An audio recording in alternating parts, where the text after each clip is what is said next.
आज यहाँ पे हरियाणा के कोने कोने से आए हुए आम आदमी पार्टी के सभी कार्यकर्ताओं और सभी ऑफिस बेरर्स को, पदाधिकारियों को मैं स्वागत करता हूं, नमन करता हूं और सबको शुभकामनाएं देता हूं। दोस्तों, अभी 2 महीने पहले मिले थे हम लोग, जब हमने हरियाणा के कोने कोने से आए हुए 1100 पदाधिकारियों को शपथ दिलाई थी। 2 महीने के अंदर आज 11,000 10 गुना पदाधिकारियों को शपथ दिलाई जा रही है। इसमें 6,237 गांव और 1,617 वार्ड, लगभग 7,800 यूनिट हो गए। हर गांव और हर वार्ड से आज एक एक पदाधिकारी आया है।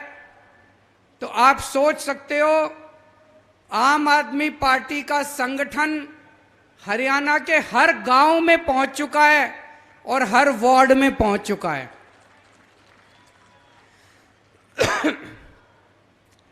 केवल यही नहीं, हर गांव में और हर वार्ड में 20-20 लोगों की कमेटी बन चुकी है।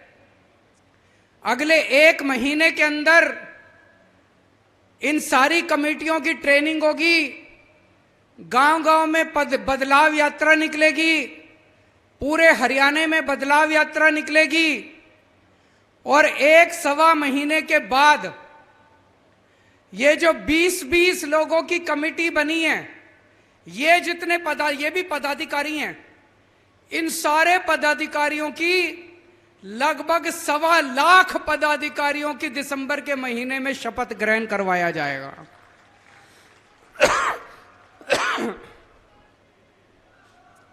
जिस पार्टी के इतने पदाधिकारी हों, क्या उस पार्टी को कोई हरा सकता है? आज मैं भाई साहब चैलेंज के साथ कह सकता हूं, कांग्रेस के पास भी इतना बड़ा संगठन नहीं है जितना आज आम आदमी पार्टी के पास है। बीजेपी के पास भी इतना बड़ा संगठन नहीं है जितना आम आदमी पार्टी के पास है।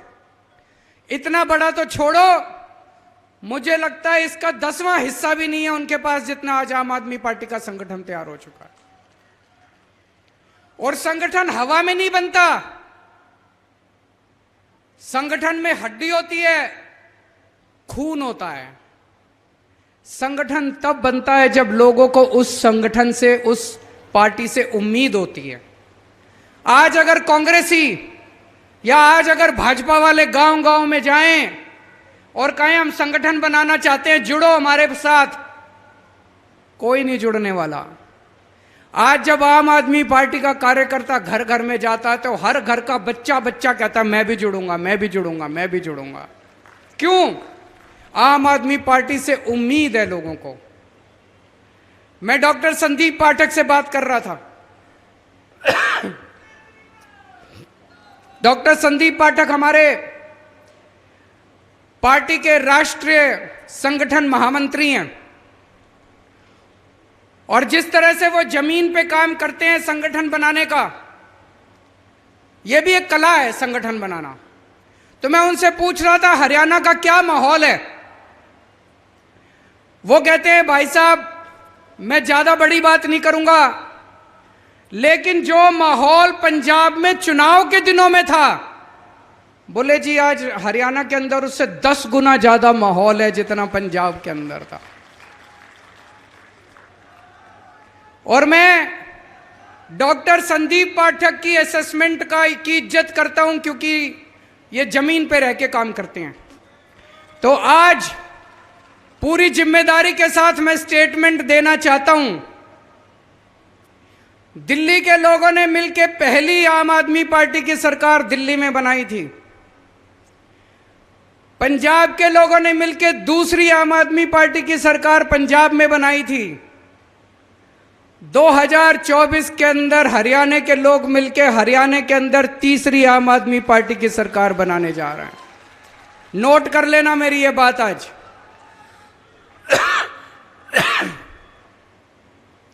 हमारी पार्टी छोटी सी पार्टी है, अभी बनी है, 11 साल हुए हैं।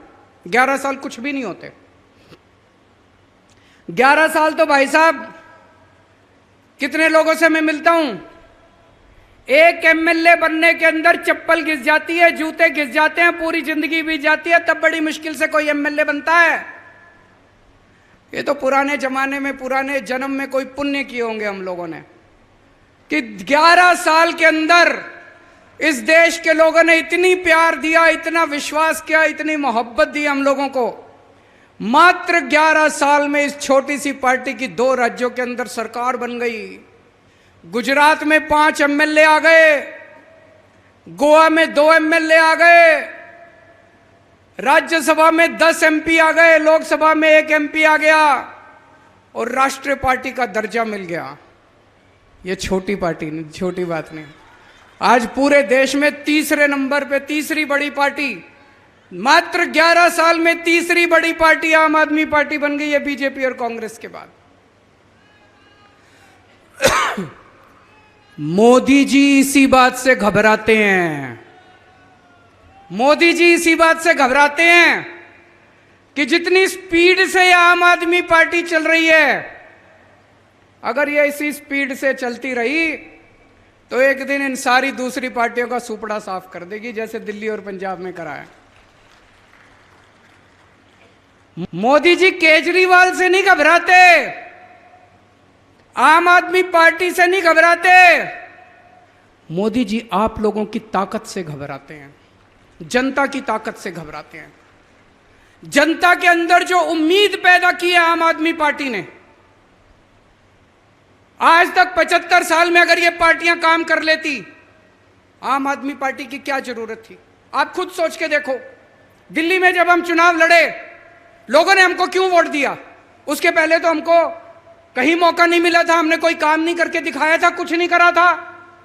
अन्ना आंदोलन हुआ था, अन्ना आंदोलन के बाद लोगों ने हमको वोट दे दिया। उसके पहले बीजेपी और कांग्रेस होती थी। अगर ये बीजेपी और कांग्रेस काम कर लेती, अच्छा काम कर लेती, तो दिल्ली में आम आदमी पार्टी को लोग क्यों वोट देते? पंजाब में अगर ये अकाली दल, बीजेपी और कांग्रेस वाले काम कर लेते, पंजाब में आम आदमी पार्टी को लोग क्यों वोट देते? हरियाणा में अगर बीजेपी और कांग्रेस वाले काम कर लेते, भाई साहब ये 11,000 लोग आज शपथ ग्रहण करने आए, ये उनके तंबू के नीचे बैठे होते, हमारे तंबू के नीचे नहीं बैठे होते। तो ये आप लोगों की ताकत से घबराते हैं, जो जनता के अंदर उम्मीद पैदा की आम आदमी पार्टी ने। आपके बच्चों की बात करते हैं हम, आपके परिवार की बात करते हैं, आपके दुख दर्द की बात करते हैं। आज हरियाणा जैसे चक्की होती है ना, चक्की के 2 पार्ट होते हैं, ऐसे ही इन 2 पार्टियों के पार्ट के अंदर हरियाणा पिस रहा है, बुरी तरह से पिस रहा है दोनों पार्टियों के बीच में। एक पार्टी है हरियाणा में, वो कहती है हम जाटों की पार्टी हैं, सारे जाट जाट हमको वोट दो, हम जाटों का भला करेंगे। दूसरी पार्टी है, वो कहती है हम नॉन जाटों की पार्टी हैं, नॉन जाट हमको वोट दो, हम नॉन जाटों का भला करेंगे। भाई साहब हरियाणा की जनता ने दोनों को मौके दे के देख लिए, ना तो ये जाट वालों पार्टी ने जाटों का भला किया और ना नॉन जाट वालों ने नॉन जाट का भला किया। अब आम आदमी पार्टी आई है, हम तो कह रहे हैं जी हम तो 36 बिरादरी की पार्टी है, हम तो सबकी पार्टी हैं, हम तो जाटों की भी पार्टी हैं, नॉन जाटों की भी पार्टी हैं। तुम्हारे बच्चों के लिए स्कूल बनवा देंगे, तुम्हारे बच्चों के लिए नौकरी का इंतजाम कर देंगे, तुम्हारे बच्चों का भविष्य बना देंगे, तुम्हारे घर में कोई बीमार होगा उसका फ्री में शानदार इलाज करा देंगे, अस्पताल बनाएंगे, सड़कें बनाएंगे, बिजली मुफ्त दे देंगे। अकेली पार्टी है जो आपकी बात करती है, आपके घर की, आपके परिवार की, आपके दुख दर्द की बात करती है। आज पूरे देश में मैं रोज देखता हूं बुरा हाल मचा पड़ा है, चारों तरफ भ्रष्टाचारी भ्रष्टाचार, गुंडागर्दी, लूटपाट। प्रधानमंत्री जी कहते हैं मैं भ्रष्टाचारियों के खिलाफ लड़ रहा हूं, भ्रष्टाचार के खिलाफ लड़ रहा हूं। मैं प्रधानमंत्री जी को कहना चाहता हूं, मोदी जी, अगर आप भ्रष्टाचार के खिलाफ असल में लड़ रहे होते, सचमुच में लड़ रहे होते, सबसे पहले केजरीवाल आपको सपोर्ट करता, आपका समर्थन करता। मेरे को आम आदमी पार्टी से प्यार नहीं है, मैं देश के लिए आया हूं। यहां जितने लोग बैठे हैं ये कोई आम आदमी पार्टी के लिए नहीं आए, ये देश बदलने की उम्मीद लेके आए हैं सब लोग। हम सब लोग आम आदमी पार्टी वाले आपका समर्थन करते अगर आप वाकई भ्रष्टाचार के खिलाफ लड़ रहे होते। मोदी जी एक स्टेट में गए, जाके उन्होंने कुछ नेताओं के नाम लिए, बोले इन नेताओं ने 70,000 करोड़ का भ्रष्टाचार कर दिया, इन नेताओं ने 70,000 करोड़ का भ्रष्टाचार कर दिया, इनको मैं जेल में डालूंगा। भाई साहब 4 दिन के बाद उन नेताओं ने भारतीय जनता पार्टी ज्वाइन कर ली, मोदी जी ने उसको उप मुख्यमंत्री बना दिया। यह भ्रष्टाचार के खिलाफ लड़ाई है? ये तो नौटंकी है, ये तो भ्रष्टाचार के खिलाफ लड़ाई नहीं है। और ये एक बार हुआ तो सोच लेते, पूरे देश में रोज यही नौटंकी चल रही है। कभी इस राज्य में जाके कहते हैं कि यहां का मुख्यमंत्री चोर है, कभी उस राज्य में जाके कहते हैं यहां के नेता चोर है। 2 दिन में वो नेता भारतीय जनता पार्टी में चले जाते हैं और मोदी जी उनको कोई मंत्री बना देते हैं, कोई कुछ बना देते हैं, सब लोगों को पार्टी में शामिल कर लेते हैं। ये तो भ्रष्टाचार के खिलाफ लड़ाई नहीं है दोस्तों। आज पूरे देश में चर्चा हो रही है, कोई कितना भी बड़ा पापी हो, कोई कितना भी बड़ा अपराधी हो, किसी ने कोई भी पाप कर रखा हो, अपराध कर रखा हो, इनकी पार्टी में चले जाओ। मजाल किसी CBI, ED, income tax police वाले की हिम्मत हो जो छू दे उसको। आपका बेटा अगर किसानों को अपनी जीप के नीचे कुचल दे, इनकी पार्टी में चले जाओ, आपके ऊपर कोई कुछ नहीं होगा, आप खुलेआम घूम लेना। आप अगर लड़कियों को छेड़ के आते हो, आपका बेटा अगर लड़कियों के साथ गलत काम करके आ जाए, इनकी पार्टी में चले जाओ, पूरा संरक्षण मिलेगा। आज पूरे देश में चर्चा हो रही है, कितना ही बड़ा भ्रष्टाचार कर लो, कितना ही बड़ा डाका डाल लो, कितना ही बड़ा अपराध कर लो, इनकी पार्टी में चले जाओ, पूरा संरक्षण मिलेगा आपको। आज क्या माहौल है? भ्रष्टाचारी कौन है? भ्रष्टाचारी वो नहीं है जिसको ईडी ने पकड़ के जेल में डाल दिया। भ्रष्टाचारी वो है जो ईडी के डर से बीजेपी में चला गया। जिसको ईडी ने पकड़ के जेल में डाल दिया और जो अभी तक बीजेपी में नहीं गया, भाई साहब वो कट्टर ईमानदार है, ये समझ लेना। क्योंकि उसे पता है कि आज नहीं तो कल बाहर तो आ ही जाऊंगा। लेकिन जिसने बेईमानी कर रखी है, जिसने बेईमानी कर रखी है, उसको पता है अगर ईडी ने पकड़ लिया तो पूरी जिंदगी जेल जाना पड़ेगा, वो तुरंत उठ के बीजेपी में चला जाता है। तो एक चीज समझ लो, भ्रष्टाचारी कौन है और ईमानदार कौन है। जो आदमी ईडी के डर से बीजेपी में चला गया वो भ्रष्टाचारी है, और जो ईडी की रेड के बावजूद अगर ईडी ने गिरफ्तार कर लिया और बीजेपी में नहीं जा रहा, वो कट्टर ईमानदार है। पूरे देश में आज चर्चा हो रही है कि प्रधानमंत्री जी का एक दोस्त है। कौन है? कौन है? कहते हैं प्रधानमंत्री जी ये उस एक दोस्त के लिए ही काम करते हैं। पूरे देश में चर्चा है, मैं नहीं कह रहा, गली गली में, नुक्कड़ नुक्कड़ पे, चाय की दुकान पे, पान की दुकान पे यही चर्चा है कि प्रधानमंत्री जी एक ही आदमी के लिए काम करते हैं, एक ही दोस्त के लिए काम करते हैं। और आजकल तो चर्चा उल्टी होने लगी है कि असल में ये दोस्त ही देश चला रहा है, सारे निर्णय वो दोस्त ही ले रहा है, प्रधानमंत्री जी निर्णय नहीं ले रहे। जनता में चर्चा है, जनता में चर्चा है। लोग मेरे को आके बताते हैं कि जी दोस्त ही देश चला रहा है, कानून उस दोस्त के ऑफिस से बन के आते हैं और पास होते हैं, वो दोस्त ही निर्णय लेता है। और जब आप वोट डालने जाते हो, आप सोचते हो मैंने मोदी जी को वोट दिया, आपका वोट मोदी जी तक नहीं पहुंचता, आपका वोट मोदी जी के जरिए उनके दोस्त तक पहुंचता है, आपका वोट दोस्त के पास जाता है। जब आप वोट डालने जाओ तो यह समझ लेना, यह स्थिति बेहद खतरनाक है कि अगर कोई एक दोस्त देश चला रहा है, तो ये स्थिति बड़ी खतरनाक है। ये लोग कह रहे हैं हम केजरीवाल को गिरफ्तार करेंगे। मैं उनको कहना चाहता हूं, मेरे को तो गिरफ्तार कर लोगे, मेरी आवाज को कैसे दबाओगे, मेरी आवाज को कैसे रोकोगे? आप मुझे गिरफ्तार कर लो, मोदी जी मेरे को गोली मार दो, केजरीवाल मर जाएगा, लेकिन आपके नींद के अंदर भी आपको मेरी आवाज सुनाई देगी, आपके कानों में मेरी आवाज गूंजेगी। मरने के बाद भी मेरी आवाज आपको चैन से सोने नहीं देगी। मोदी जी, अंग्रेजों ने भी यही सोचा था। भगत सिंह अंग्रेजों के खिलाफ खूब बगावत किया करते थे।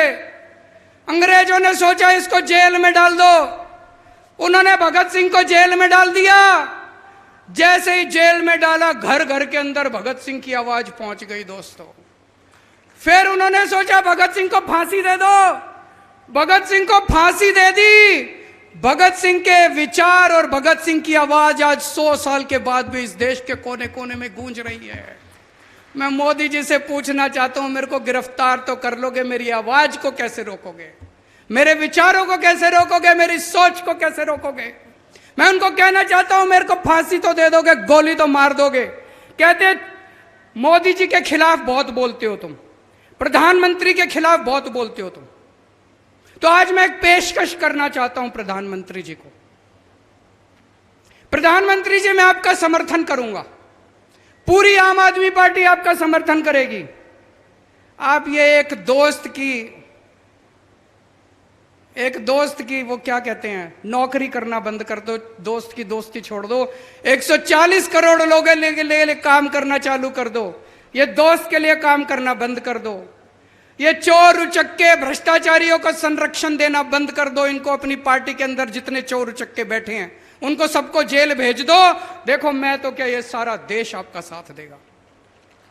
लेकिन अगर इस देश को कोई एक दोस्त चलाएगा, अगर इस देश के अंदर भ्रष्टाचारियों को, पापियों को, अपराधियों को संरक्षण दिया जाएगा, तो अपनी जान की परवाह किए बिना इस देश का एक एक बच्चा आपकी खिलाफत करेगा।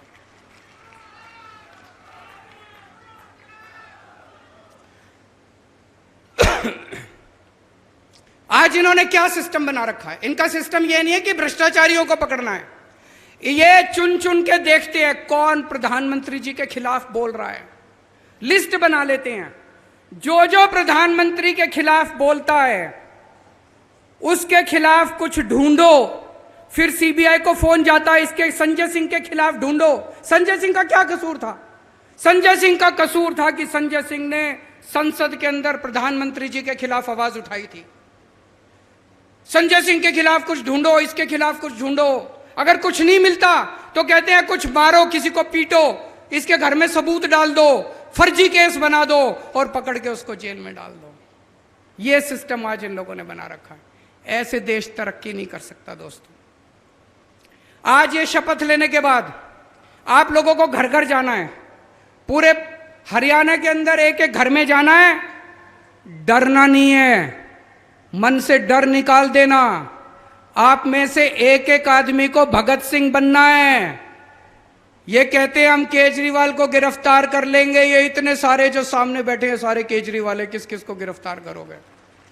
हजारों लाखों के केजरीवाल है, किस किस को गिरफ्तार करोगे? आप सब लोग को केजरीवाल बनना है, डरना नहीं है, घबराना नहीं है। घर घर में जाना है और ये सारी बातें बतानी है कि किस तरह से देश को लूटा जा रहा है, किस तरह से पूरे देश को बर्बाद किया जा रहा है। जब आप किसी के घर में जाओगे, उनसे बात करोगे, तो हमारे देश के अंदर कुछ लोग हैं जिनको अंधभक्त कहा जाता है कि नहीं है? उनसे उलझना मत। दो कैटेगरी है, कोई भी आदमी या तो अंधभक्त है या देशभक्त है। अंधभक्त देशभक्त नहीं हो सकता और देशभक्त अंधभक्त नहीं हो सकता। अंधभक्तों से उलझना मत, वो टाइम खराब करते हैं, उन्होंने बदलना नहीं है, उनको देश से कोई लेना देना नहीं है, उनको भारत माता से कोई लेना देना नहीं है। कोई अगर ज्यादा उलझने की कोशिश करे, उनको नमस्कार करके आगे बढ़ जाना। देशभक्तों से बात करना बस, देशभक्त आपकी बात सुनेंगे, वो देश की तरक्की चाहते हैं, भारत की तरक्की चाहते हैं, भारत माता की तरक्की चाहते हैं। घर घर के अंदर जाना, आज सबसे बड़ी देशभक्ति का काम है केंद्र के अंदर बैठी भ्रष्ट भाजपा सरकार को हराना। जितने देश के अंदर देशभक्त है, सबको इकट्ठे होकर एक ही काम करना चाहिए, किसी भी तरह इस सरकार को हराना है। और जितनी युवा शक्ति है, सभी युवाओं को मैं कहना चाहता हूं कि आने वाला भारत, उसकी जिम्मेदारी आपको उठानी है और आपका भविष्य दांव पे लगा हुआ है।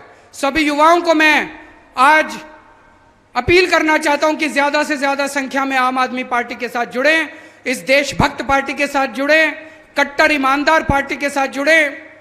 चूंकि आज इतने सारे आम आदमी पार्टी के कार्यकर्ता आए हुए हैं, इतने सारे पदाधिकारी आए हुए हैं, मैं एक चीज और कहना चाहता हूं। आम आदमी पार्टी की विचारधारा 3 स्तंभों पे खड़ी है, 3 स्तंभ है हमारे। आम आदमी पार्टी में आके आपको केजरीवाल की भक्ति नहीं करनी, आपको किसी नेता की भक्ति नहीं करनी। हमारी पहला स्तंभ है, हमारी पहली विचारधारा है कट्टर देशभक्ति। कट्टर देशभक्ति, आपको भारत माता के लिए अपना तन मन धन परिवार, पहले फर्स्ट नेशन फर्स्ट, पहले देश, आपको उसके लिए तन मन धन कुर्बान करने के लिए तैयार रहना अगर जरूरत पड़े तो। दूसरी विचारधारा है कट्टर ईमानदारी। बेईमानी को हम गद्दारी का दर्जा देते हैं। अगर कोई बेईमानी करता है समाज के साथ, देश के साथ, कोई भी बेईमानी करता है, वो इसका मतलब देश के साथ गद्दारी कर रहा है। आपको ईमानदारी से रहना है। और तीसरा है इंसानियत। चाहे कोई किसी जात का हो, चाहे कोई किसी धर्म का हो, जरूरत पड़ने पे सबको एक दूसरे की मदद करनी है, किसी का दिल नहीं दुखाना। कोई बीमार हो, कोई कैसा भी हो, सबकी मदद करनी है, चाहे किसी जात का हो, किसी धर्म का हो, चाहे कोई हो, सबकी मदद करनी है एक दूसरे की। ये 3 विचारधाराएं हैं आम आदमी पार्टी की। इसको सब लोग साथ लेके जाना। पूरे देश के अंदर अभी एक तरह से कीचड़ फैला हुआ है, जिसमें इनका ये कमल खिला हुआ है। इस कीचड़ की सफाई कैसे करोगे? झाड़ू से। इस कीचड़ की सफाई जिस दिन कर दी, कमल अपने आप खिलना बंद हो जाएगा। भारत माता की।